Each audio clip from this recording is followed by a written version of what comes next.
আসসালামু আলাইকুম ওয়া রাহমাতুল্লাহ। সুপ্রিয় দর্শক শ্রোতা, 10 মিনিট মক্তব চ্যানেলটিতে আপনাকে স্বাগতম। আজকে আমরা জানব সূরা মুলক এর আমল ও ফজিলত সম্পর্কে। সূরা আল মুলক পবিত্র নগরী মক্কায় অবতীর্ণ কোরআনুল কারীমের ৬৭তম সূরা। আয়াত সংখ্যা ৩০, রুকু সংখ্যা ২। কোরআন তেলাওয়াতের আমলকারীদের জন্য সূরাটি অনেক ফজিলতপূর্ণ, যা তার তেলাওয়াতকারীকে ক্ষমা করে দেওয়ার আগ পর্যন্ত সুপারিশ করতে থাকে। মানুষকে গুনাহমুক্ত জীবন দানের জন্য কোরআন সুন্নায় অনেক আমলের বর্ণনা দিয়েছেন বিশ্বনবী মুহাম্মদ রাসূলুল্লাহ সাল্লাল্লাহু আলাইহি ওয়াসাল্লাম। লক্ষ্য একটাই, যাতে মানুষ গুনাহমুক্ত জীবন লাভ করতে পারে।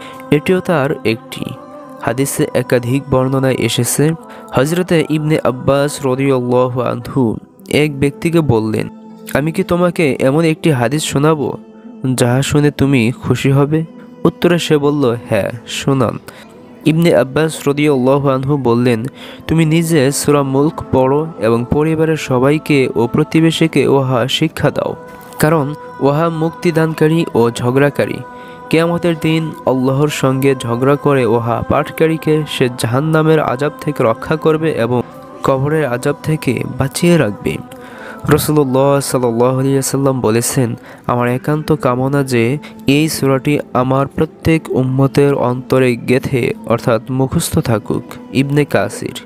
হযরতে আবু হুরায়রা রাদিয়াল্লাহু আনহু বর্ণনা করেন, রাসূলুল্লাহ সাল্লাল্লাহু আলাইহি ওয়াসাল্লাম বলেছেন, কোরআন মাজিদে ৩০ আয়াত বিশিষ্ট একটি সূরা রয়েছে, যা তার তেলাওয়াতকারীকে ক্ষমা করে দেওয়ার আগ পর্যন্ত তার জন্য সুপারিশ করতেই থাকবে। আর সূরাটি হলো তাবারাকাল্লাযী বিয়াদিহিল মুলক, অর্থাৎ সূরা মুলক। মুসনাদে আহমদ, তিরমিজি, আবু দাউদ, ইবনে মাজাহ। রাসূলুল্লাহ সাল্লাল্লাহু আলাইহি ওয়াসাল্লাম বলেন, আমার মন চায় প্রত্যেক মুমিনের হৃদয়ে যেন সূরা মুলক মুখস্থ থাকে। বাইহাকি। হযরতে ইবনে আব্বাস রাদিয়াল্লাহু আনহু বলেছেন, তোমরা সূরা মুলক শিখে নাও এবং নিজেদের স্ত্রী সন্তানদের শেখাও। এটা কবরে আযাব হতে রক্ষা করবে এবং কিয়ামতের দিন আল্লাহর দরবারে এই সূরা পাঠকারীর পক্ষে কথা বলে তাকে মুক্ত করবে।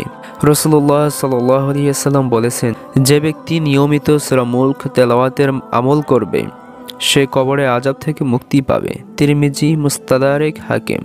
সূরা মুলক তেলাওয়াতের সময়। সূরা মুলক রাতের বেলা পড়া উত্তম, তবে অন্য যে কোনো সময়ও পড়া যাবে। সূরাটির অর্থ বুঝে নিয়মিত পড়ায় রয়েছে অনন্য তাৎপর্য। এই সূরা নামাজের সঙ্গে পড়া উত্তম। মুখস্থ না থাকলে দেখে দেখে অর্থ বুঝে পড়লে বিশেষ সওয়াব পাওয়া যাবে। হাদিসে এসেছে, রাসূলুল্লাহ সাল্লাল্লাহু আলাইহি ওয়াসাল্লাম সূরা মুলক তেলাওয়াত না করে রাতে ঘুমাতে যেতেন না। তিরমিজি।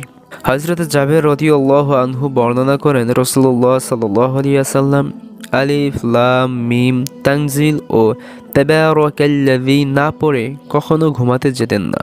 সূরা মুলক ৪১ বার তেলাওয়াত করলে সব বিপদ আপদ হতে রক্ষা পাওয়া যায় এবং ঋণ পরিশোধ হয়। এ সূরা পাঠে কবরে আযাব থেকেও বাঁচা যায়। উল্লেখ্য যে রাসূলুল্লাহ সাল্লাল্লাহু আলাইহি ওয়াসাল্লাম সূরা মুলক না পড়ে ঘুমাতে যেতেন না।